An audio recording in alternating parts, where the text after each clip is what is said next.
We're going to get started. I'm just looking through my Zoom boxes and seeing some beautiful faces, some that I know very well and some new faces.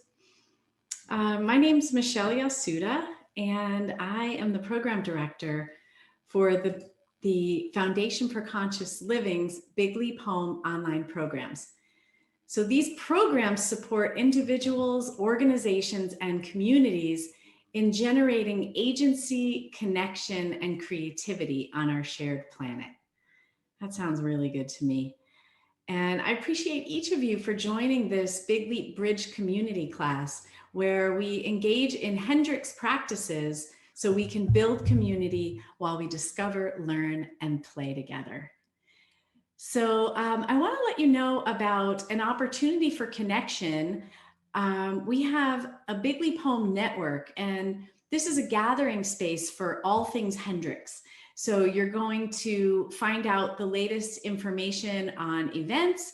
You're going to find resources we have weekly resources that are fantastic that show up on this network. So it's like our own private Facebook, I guess you could say, but there's no ads and there's no cost to it. So I will pop that into the chat, an invitation for you to join that, and would love for you to join us there.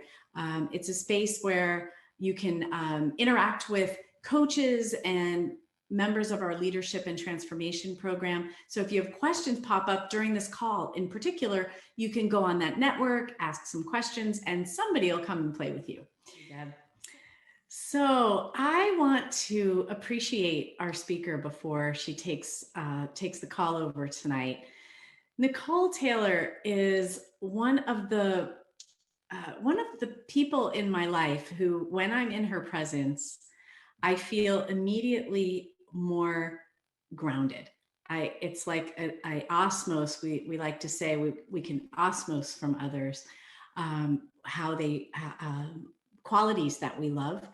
And with Nicole, I feel like I breathe easier and I'm more relaxed as soon as I'm in her presence. And the wisdom that she has is deep, and I'm excited to see what she's going to share with us tonight. So Nicole, please introduce yourself and let's get started. Awesome. Thank you so much for that introduction, Michelle. I really appreciate that you shared that. And kisses to you too. Let me just look around at everyone so I can feel like we're actually together. This is something I always do when starting a Zoom call, to kind of bypass the ones and zeros and feel into you. Thank you, each of you. You could be doing anything tonight, especially you East Coasters where it's a little bit later. So thank you so much for choosing to use your time in this way today. As Michelle said, my name is Nicole Taylor. I have been a Big Leap coach since, I want to say 2008. I am a yoga and meditation teacher. I am someone who considers myself a lifelong learner. So no matter what title or certification, really doesn't matter. I'm just here to keep learning, keep practicing, and keep refining what it means to be human. So if you'd like to learn more about me, you can go on my website, ajoyfulpause.com, or you can check out my book, A Joyful Pause. That's available on Amazon. So to get started, in terms of, I like that heart. Thank you, Talene. To get started, I thought we could begin with a little bit of breathing. One key part of conscious communication is getting present. Actually, I want to start with movement. So I don't know what you were doing before you got on this call. I was on a work call, and sometimes I think, it can be interesting to kind of shift perspective from the listening that you're doing when you're on a work call to facilitation. So whatever you were doing, you can keep your camera on or you can turn it off, but just take like 30 seconds and wiggle your body, shake it out, do something to help you feel like you are even more here. Yeah. And that wiggle could be fast, it could be slow, it could be oozing, just give yourself some sort of movement. It could be really simple, as if you just adjust your posture. I see neck rolls, great. I see shoulder stretches, yes. Wonderful. Yeah, good. And then just notice that. So I already feel 4 clicks more alive just from doing that little bit of movement. So there's all of these different ways that um, that maybe we're not as conscious or as present as we thought. And I love just little things that you can do to kind of refresh, bring yourself back, and movement is definitely one of them. The second one that I like to do is just a bit of conscious breathing. Again, sometimes when we are focusing on something, or if we were reading something that activated us, there's all these different ways that the quality of our mind is reflected in the way that we're breathing. So, in order to come into a state of presence and a deeper state of awareness, it's really useful to take a couple of moments and to come into the breath. So I want to invite you, if you are seated, go ahead and come to sit perched on the chair so that your back is not against the back of the chair. If you're on the ground, that's fine too. Just make sure that you are in a place where you can really feel your sits bones, those bones in your bottom, feel them rooting down into whatever you're sitting on. And let the hands rest on the tops of the thighs. Allow your belly to soften. And as the belly softens and you bring your attention to your breath, and feel that naturally that softening and that attention helps the breath to draw down into the abdomen.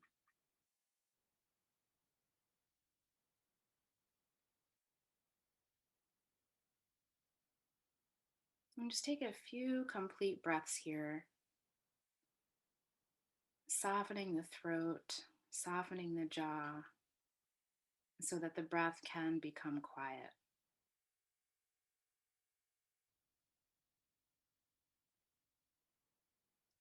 As you relax any gripping in the neck or the chest, you might notice that in addition to the breath becoming quiet, it becomes a bit more easy.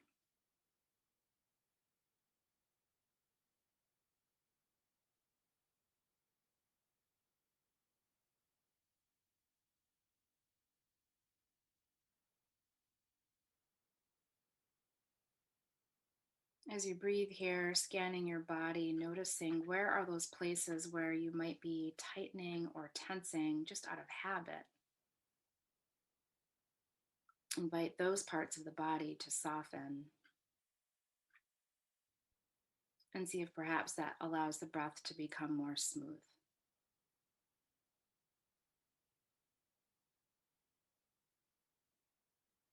And we're not gripping or forcing, but really there's this quality of allowing quietness, allowing ease, allowing softness.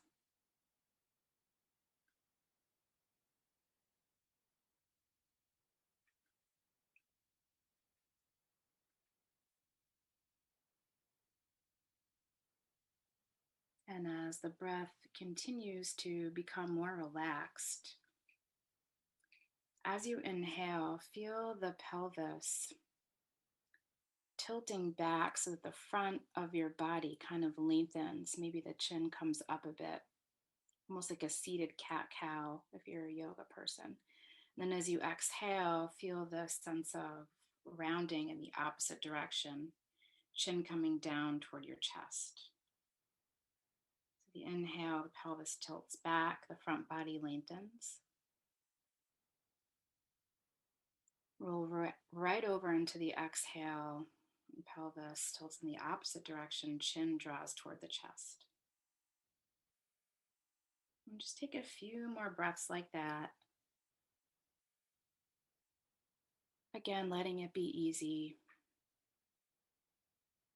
Noticing perhaps if some parts of you that you weren't even aware of now come into your awareness.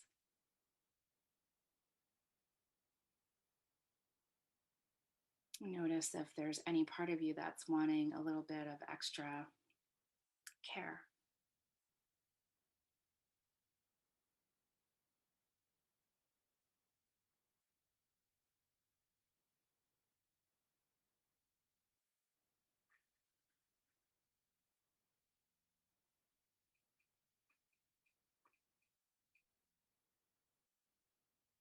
And when you're ready, just come back to whatever a neutral, comfortable seat is for you. Let your eyes open. Oh man, I could have done that for a couple more minutes. Super nurturing.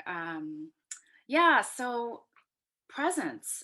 I think when I think about what is the one take home from really connecting with the idea of conscious communication, it's presence.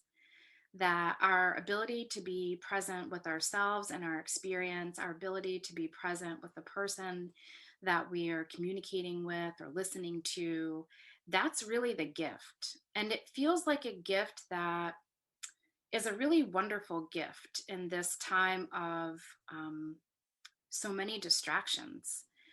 Um, you can sit there and watch um, your phone blow up with a text, and then you ignore the text, and then you get an email and you ignore the email, and then you get a Facebook message. Have you had this experience yet where someone is just, yeah. So we all know what that's like when there's this kind of deluge of things that want our attention. And it can really create a situation where we're splitting our attention in all these different ways, but the ability to be fully present with ourselves and with someone else is a form of nurturance. So, just wanting to say that at the outset, if you take one thing from this class, take from this class the idea of your presence is a form of nurturance, both for you and for the person that you're in connection with. And that on some level, how beautiful it is that we can nurture one another with something that easy. You know, it doesn't have to be this material thing, it doesn't have to be how many followers you have, all these weird things that we're kind of told are a way to quantify connections. Total bullshit. Like it's really about being present with one another and creating deep connection that I think is a medicine for our times and for one another. So that's what we're going to talk about today, conscious communication, which has presence as its linchpin. We're going to do a little bit around communicating for connection, a little bit around listening for wholeness. And then there's times when I'm coming from this more strength based approach, there's a part of me that doesn't want to talk about what gets in the way of these things. But at the same time, you kind of have to talk about what gets in the way of it because if it were easy, we'd be doing this 100% of the time, right? So there are definitely things to talk about in terms of what gets in the way of communicating for connection and what gets in the way of listening for wholeness. So we'll kind of hit it from a number of different angles. We will do a little bit of breakout room work today, but I completely understand that not everybody is into that. So you'll want to let, when we get to that point, you'll let our tech folks know if you'd prefer not to. But I think I would be remiss if I didn't create a few opportunities for you to practice what we're talking about. It would be kind of weird to me to just talk the whole time about communicating, but you don't get to actually play. And play is how we learn. So that's why we're up to that. So, when you think about communicating for connection, I'd love to hear a little bit about how you see that. What are those times when you walked away from a conversation and you almost felt, this is what I mean when I say nourishing, you almost felt physically full? Like your heart was so full from the conversation that you had or the connection that you had. um, I'd love to hear a little bit about what were some of the components of that. And I'm going to drop into the chat as a Jamboard link. Personally, I love it both ways. I like to have a conversation. So I'm hoping some folks will unmute and share with me. But if you're someone who's not always comfortable doing that, you can go into this Jamboard. You'll see on the left, there is a little icon that looks like a Post-it note. And we can just popcorn whatever's coming up for you. You can just make 20 Post-it notes, throw it up there. And then that's how you can be a part of the communication or the conversations. We can do that a couple of ways. So when I think about communicating for connection, one thing is the sense of willingness. Have you ever had a conversation where you actually didn't want to be seen? It's hard to connect from that place.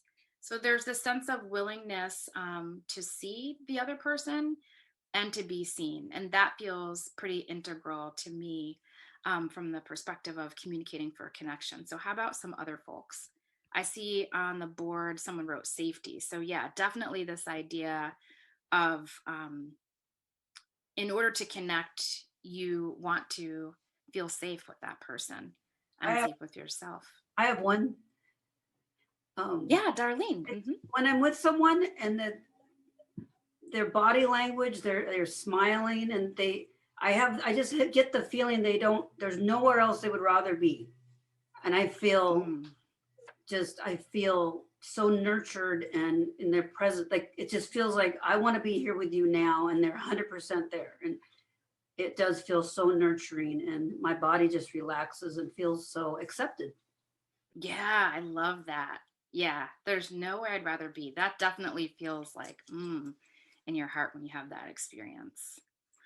I see some other folks, someone else put curiosity. Yeah, so when someone's meeting you with a sense of curiosity, asking questions, um, and almost also this curiosity, not maybe just about the top layer of what you said, but they were listening so deeply, they're curious about something that was maybe unsaid. That also can create such a deep sense of connection. In the chat, I see being received from Vandana. Yeah, this feeling of, have you felt that in your own body of when you are communicating with someone and it kind of bounces off, or you're communicating with someone and it kind of really lands and is received, right? There's a nurturing aspect of that too. Rod says fully facing and eye contact. Yeah. So hard to be like, oh yeah, Rod, I'm really listening to you so hard right now, right? Like looking over to the side, it's not really working. So this idea of your body posture actually communicating a sense of being with definitely feels like that contributes to communicating for connection. Robin says, knowing I'm being heard and listened to, that's presence again, definitely. Yeah. Abby says, resonance, building on top of each other's ideas. Yeah. So that feeling of when you're communicating and it feels like this, I get an image in my mind of Legos, that like I shared something, then you shared something else, and we're just building this structure together. That definitely creates a deep sense of connection. Sherry says, listening for information and not to have my turn. Yeah, exactly. So we'll talk more about that in a few minutes. Listening filters are something that can get in the way of actually connecting. When we're listening to speak, when we're listening to see if the person likes us, when we're listening to see if the person agrees with us, all of these are ways that there's some static in the middle of what could be a weaving or a connection. And we'll talk more about how to shift out of that. Janelle says, sharing laughter and other emotions, emotional expressions. Yeah, 100%. What is it about sharing a laugh that it just is? To me, that's one of the most delicious parts of communicating. My dad is someone who we can talk about really deep things, but if it ever starts to get too heavy, he'll bring humor in. And we have had some belly laughs over some of the worst things. But it also just kind of like the sound of his laugh and the sound of my laugh, and then it just keeps going back and forth. And then going back to this sticky that someone put up about safety, like for me, that shared laughter can almost create a sense of safety. Like we've created a space where we can share whatever needs to be shared, and we're in that together. Oh, Holly, I like this. The pauses, not needing to fill space. Yeah, that is so juicy. Like when you are able to share a comfortable silence. And it's an interesting thing because it's a silence that's so full. It's not an empty silence where it's just space. I feel like in that space is love and connection. That's what's filling the space between you. So I like that one. I Great. notice Go ahead. I notice that Lisa. there's an energetic connection. It's like a chemistry that's tangible. Mm-hmm. Yeah. Tangible. Where do you feel that when you say tangible? Say more. I usually feel it as like right now, a little vibration, that we share together when I'm connecting in. Mm-hmm. Yeah. So there's this piece about listening with all of your senses. Like I feel that right now too. This, listening to the words, but also like feeling kind of a sensation from the resonance, but also the sound of your voice. Yeah. So there's this ability to, and also seeing you. So there's this ability to kind of open up into the other senses that are not just about your ears, and really let a whole body listening happen. And that can definitely create a deeper sense of connection. Taline releases serotonin and dopamine, definitely. Yeah. So I love this. And someone else wrote openness, attentive presence, the feeling of wanting to connect. That's important too. A willingness, we'll talk more about that from the perspective of listening, but I think from the perspective of engaging in conversation with someone as well, it's like, do you want to? That can be a surefire way to not create connection if you're not really available to connect, right? So and being honest with yourself about that. Important to communicating, not because you feel like you should, right, but communicating actually because there's a wholehearted desire there. And that feels really important too. So then it's like we know that we have this beautiful list now of all the different ways that we can communicate for connection. So what gets in the way? I noticed in a meeting today at work, um, I felt a little bit of like a push-pull energy. And at that moment, I just kind of was like, I kind of slipped into this place of like just the facts. I didn't want to do the push-pull, so I slipped into like, sure, yep, 4 p.m. Great, thanks. Like just not really connecting, but just kind of like data, and I'm out. So when I kind of feel into what that was about, in the moment, I didn't draw on my ability to get curious about what the push pull was. I just was reactive to it. So for me, something that can get in the way is being reactive. That can be a way that I don't communicate for communication. I communicate for just data and getting the conversation over with. So I'll look in the chat now. I've changed the page on the Jamboard. So if you want to popcorn a couple of stickies up there, feel free. And then I'll look at what you guys, Damien's hand is up. I missed that. Damien, where are you? Hi. Yeah, it was just earlier I was thinking about when the conversation gets to a point where we're using tone and gesture, and then we start to get into the ineffable territory, the territory that words don't really capture the feeling. That's a really rich place of connection too, where something can be communicated, but no words can actually capture it, and it's understood by the other person. So that was what my hand was up about. But yeah. Yeah, that's delicious when that happens. Yeah. Thank you. Okay, so what gets in the way?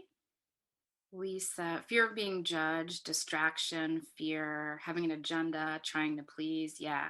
Screens, phones, lack of trust, judgment, needing to be right. Woo! A lot gets in, a lot gets in the way. Fear the other person doesn't want to be there. Unnamed triggers, power dynamics, fear of not getting what I want. Lisa asked how to get to the Jamboard. Let me put that back in the chat in case folks came on and that wasn't there. Past disconnects with someone. Yeah, you may not. That's a good one, Katrina. So bringing the past forward into the present, that's a really good one. Love that one. And then stories. Yeah. And stories, kind of stories that we're making up, stories from the past. Love it. And then on the Jamboard, folks said not being available, listening to reply, or listening to validate the perception of that person. Yeah. So there's so many ways that we miss the opportunity to deeply connect, to nurture others with our presence, to be nurtured with their presence. And there are shifts that we can make in order to not get stuck in those things that would have us remain disconnected. So as we talked about in the beginning, presence is a huge part of that. You know, I think that we can notice, like I'll share, I had to do this, I didn't have to, but I was doing for work these interviews, and I was talking to someone about a possible product, and he in the connection, I felt like he didn't like what I was pitching, and I felt stupid, and I had a little shame response. And then from that moment, everything that he said, I kind of pulled back a little bit. Exactly, Darlene. I kind of pulled back a little bit and was more like, I was in the conversation, but I was kind of more in like taking notes mode.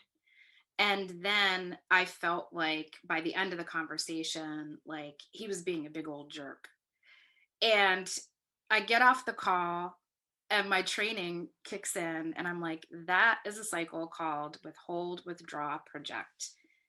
I had a moment where I felt embarrassed, and rather than in that moment just acknowledge to myself, because he's not a core relationship, I was only going to meet this person once. So rather than acknowledge to him, I could acknowledge to myself, oh man, I'm embarrassed. Okay. And just be present with feeling embarrassed, and in that move through the emotion and be present to hear what he was saying, because he was giving me some good information for this report that I had to write. So there's this ability to me, it's not like we're always going to nail it 100% of the time.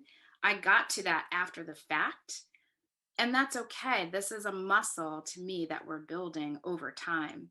The ability to presence emotion and to notice, oh, how am I participating with what's happening? And to see that there might be a way we're participating with it that's actually contributing to or creating the sense of disconnection that we're feeling. So in that example, my embarrassment, I shut down, I went into observer mode, and then I projected onto him some emotions that I was feeling. And that to me is one of the core ways that we can really create a sense of disconnect with others in our lives. And I think that's an important, as we're in this place in this country, I think it's actually really important to know about these cycles and to see how we can use our body awareness, how we can use our breath, how we can use our presence to interrupt those moments when we're accidentally creating more disconnect, because that's kind of the last thing we need right now. So what are the ways to still remain connected while there may be things that we fundamentally do not agree with, but are there ways to remember that each other are human, and that at the end of the day, we all do need each other. We're very interconnected. If COVID taught us anything, it's how interconnected we are, right? So I want to give you a chance to do a little bit of practice. So if you do not want to be put into a breakout group, Michelle, is the best way for them to put their name in the chat? Great. So just put your name in the chat if you'd prefer not to do that. And otherwise, here's what I'd love for you to do. Oh my goodness. Time is flying, guys.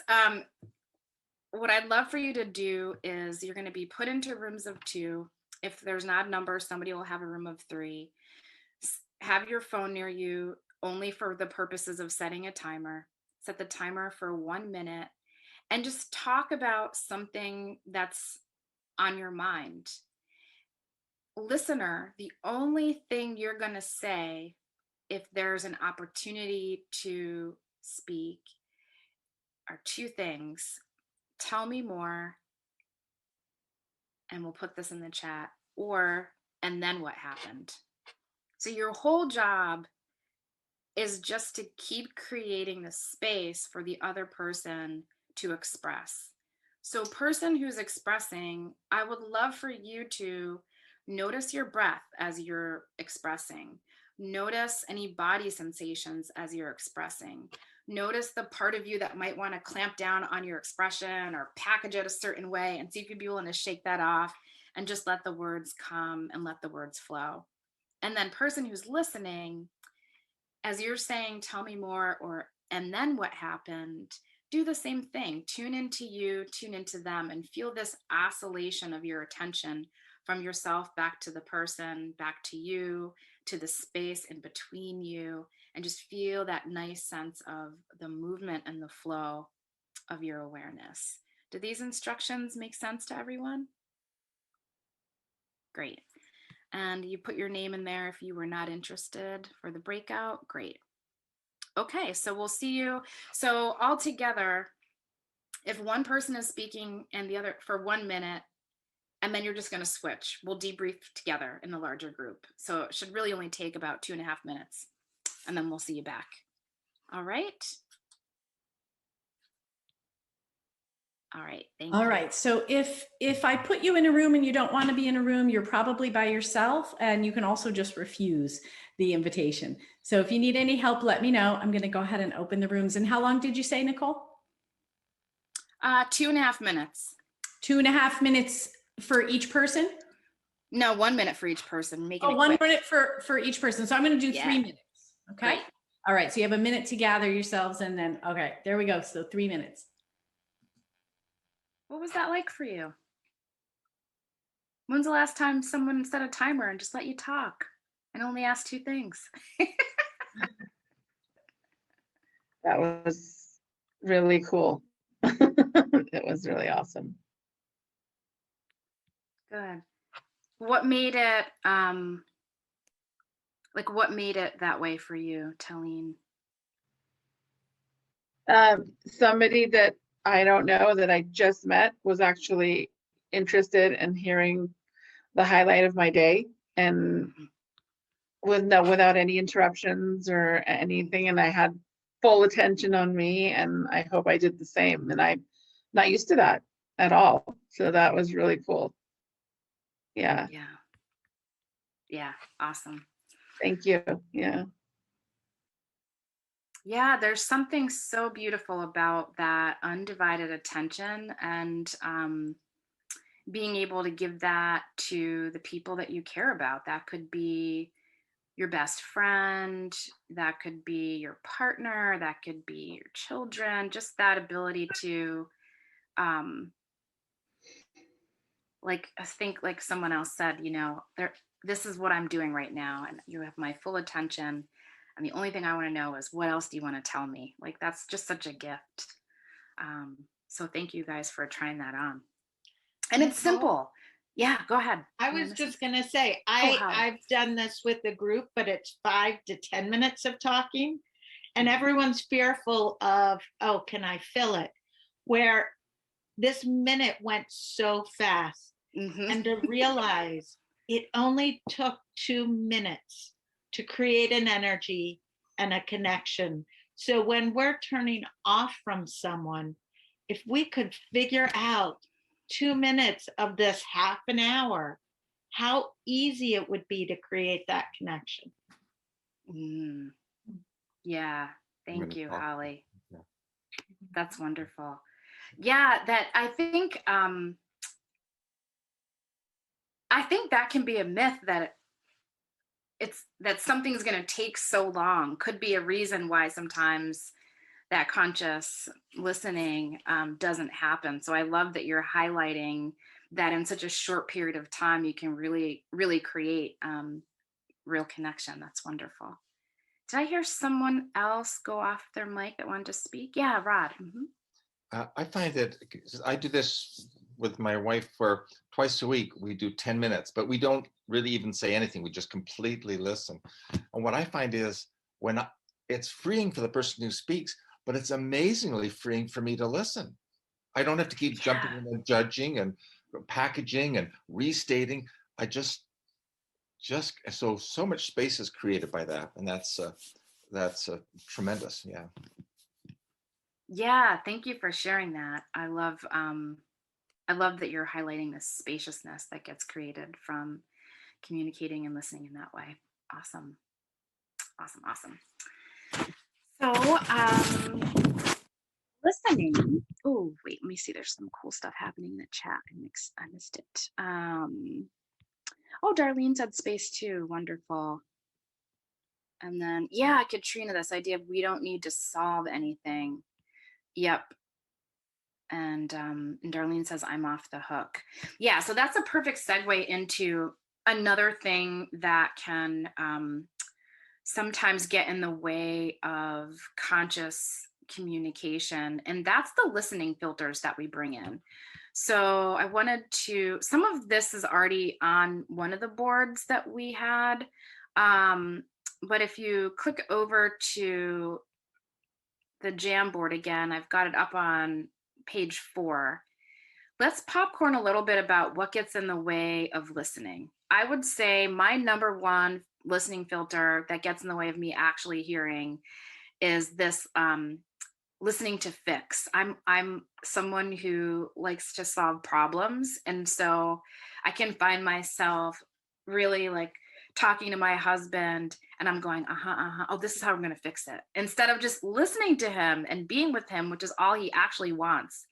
And you know, for the fixer in me, and he has that, he can be a fixer too. So sometimes we'll say when we notice we're doing that, oh, hey, are you wanting an ear or are you wanting feedback or advice?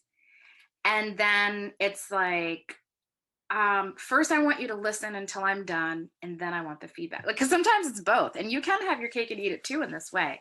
Sometimes you really just want your partner, your person, or your friend to deeply hear you.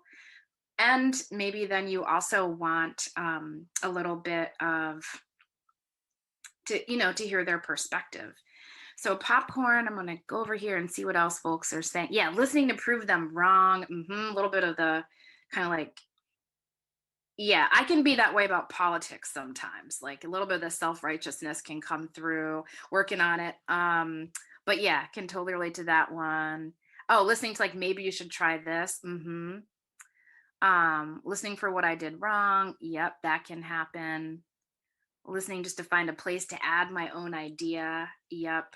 I feel like that happens in the workplace a lot too. It's like once, piggybacking on that, it's like someone was totally listening just to see what they could add in. And that's fine. That's going to happen. It's not like it's villainized.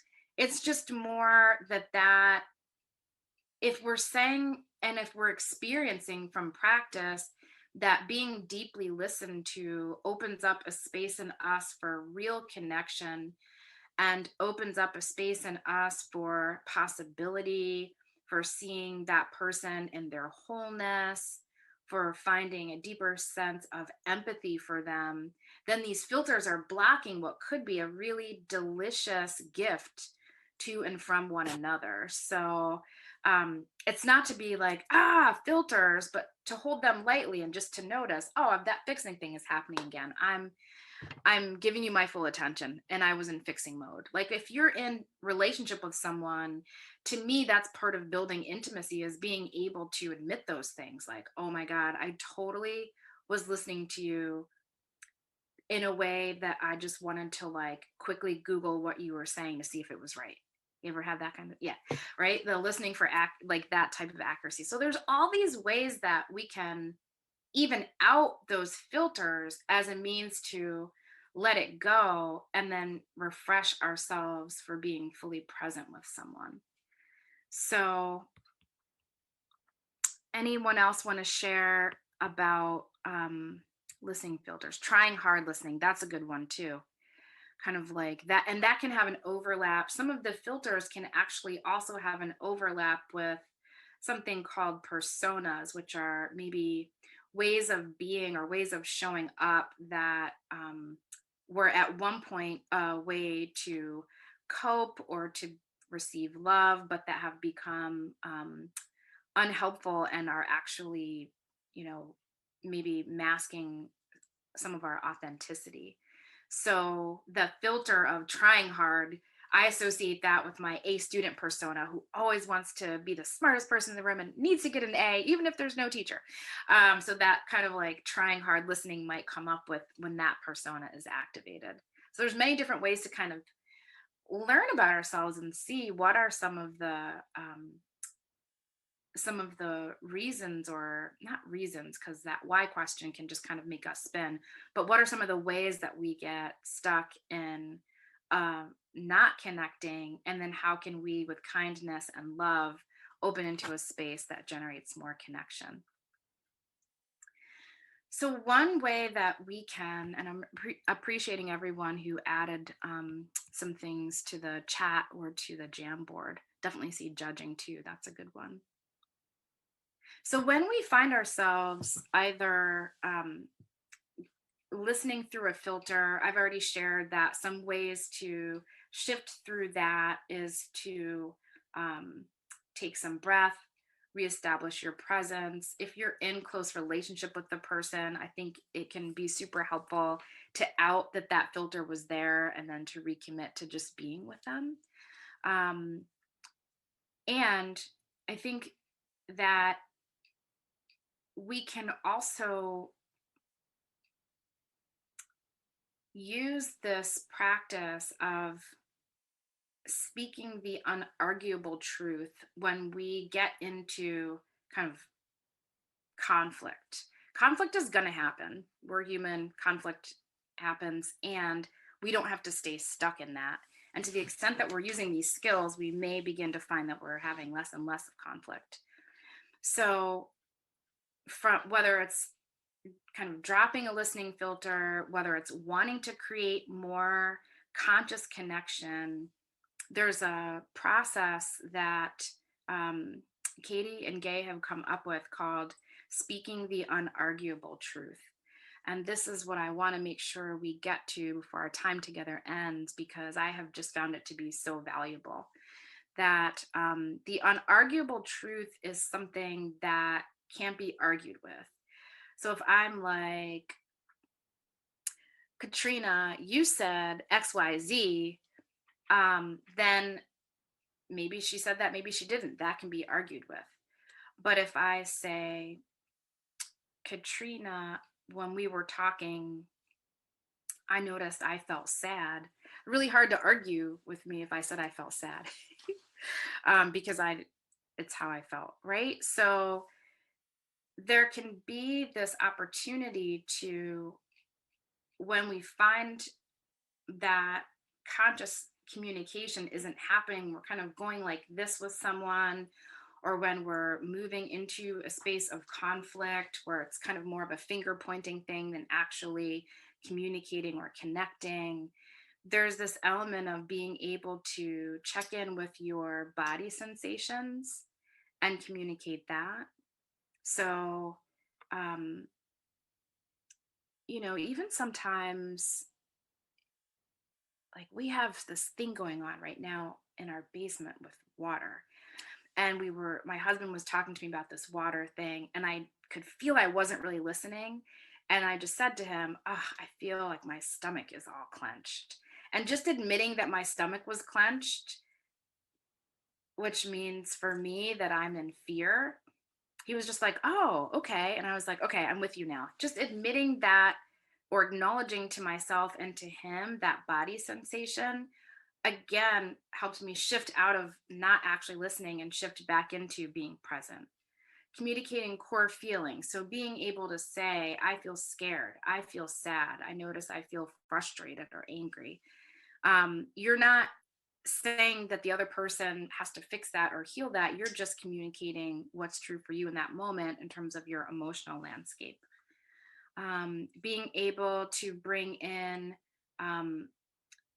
other thoughts or feelings that have come into your head at that time. So it can be useful if you're in conversation with someone and what flashes in your mind is this really embarrassing moment in middle school, and that's actually part of why you're responding to them the way you're responding to them. It can be really beautiful to say, oh my God, I'm listening to you, and I notice I'm reminded of being in 8th grade and this really awkward moment, and I feel like I'm feeling that awkwardness, and the other person might just be like, oh, okay. And it kind of opens up this moment of authenticity between you. You don't know what they're going to say to that, but it's more about getting yourself back to a place where you're actually here with them, able to communicate about what's happening right here, right now. So I want to drop into the chat so that you have this. Oops, I think I had it up in another window. Now I don't have it, but I want to drop into the chat this unarguable truth so that everyone can, unless you have that, Michelle. Are you talking about the handout? Yeah. I found something online. Oh, okay. Yeah. That I can just drop in there for people, unless you have it. That would be great. I don't think I do. I know I had a card, Okay. but I think I have a photo of that one. Okay, great. I'll put this right in there, and that way folks can really take that home with you and let yourself try that out. There's this piece of really wanting to say what's true, and in that create more connection, so there's not this sense of going back and forth and it turning into a power struggle rather than a communication. Does that make sense? Good. So what questions do you have in these last few minutes about anything that we've talked about? So we've talked about what it looks like when we are communicating consciously. We've talked about things that get in the way. We've talked about how to shift when those things get in the way. And we've talked about learning to speak unarguably. Does anyone have questions as it relates to that? I have a question. Well, like when you, like the example you gave earlier, where you felt shame, is it enough to just say to yourself, oh, I just noticed I felt shame, and not reveal to the person? Or what- Yes. I think that the reveal is really helpful when it's someone that you want to feel closer to or that you have a relationship with. This was a business connection that was a one-off. And so for me, that level of reveal didn't feel like it was something that I wanted to do. But the level of reveal to myself is what allowed me to move through it. So we don't always have to reveal to the person, but revealing to yourself can really be clearing. So whether that's through journaling, whether that's just going through the exercise in your head, getting to that on your own and acknowledging that there was a feeling that was withheld, even from you, can be really helpful. And Sherry. I wound up having a conversation with my sister, and it was fascinating because I was listening for criticism. And I found it. And so I then started an argument with her, and we hung up the phone, and she's like, I have no idea where this came from. And I called her the next day and I went, I had an upper limits problem. I'm really sorry. We had been doing so well that I had to find something to bring me back down. Mm-hmm. And it came back to what was I listening for, and it was to get myself back down from that upper limit. Mm-hmm. Thank you for sharing that, Sherry. I really appreciate that you were able to circle back and understand what the filter was, and that you also reached back out and had that conversation. That's wonderful. So I like that example because I appreciate this. We're not always going to get it in the moment. And when it's a relationship that we want to be close, we can circle back and we can have that second chance. She So was thank really you. gracious when I went back to her, and she said, I had no idea why you picked that fight. So yeah, it was fun. Wonderful. Thank you. Thank you for sharing that learning that you had. Did I see Abby's hand? No. Oh, no. Yeah, I think Abby had a question. Abby, did your question get answered already? I was thinking maybe that's what happened. For the most part, I mean, like, maybe you can just expand on possibly if there are situations you would not recommend revealing. Sure. I think as I learned it, you're revealing when it's a relationship that you are wanting to promote closeness. So when I notice that I have some withhold from my husband or from my family or from my close friend circle, it's a practice to go ahead and reveal there. But if it's a non-relationship, if it's just kind of passing in the night, I may not choose to do that. And if there are relationships where I'm actually, if there are familial relationships that maybe I'm not yet ready to move to that closer level, that might be something that I'm not revealing at just yet. So I think I don't really have a list of like this one and not that one.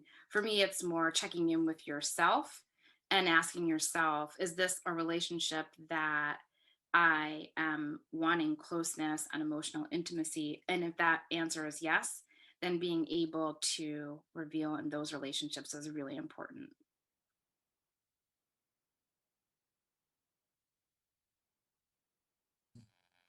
Wonderful. All right. You know, what I'd like to do is I want to wrap things up. And then if I know Margie still had a question, if you wouldn't mind, Nicole, staying on just a couple minutes after the call to answer questions, but I want to honor everyone's time. And I just noticed, I was like, oh, so this hour flew by. This was amazing. I want to thank everyone for being here. And Nicole, thank you so much for the lively, interactive conversation we had here, because I think, you know, of course, it was a conscious conversation or communication, and what a beautiful thing that you got us conversing, that it wasn't really about just listening. It was about being able to speak up and share with each other. So thank you for that. So thank you, everyone. If you're needing to go, I wish you well and would love to see you again on our next adventures.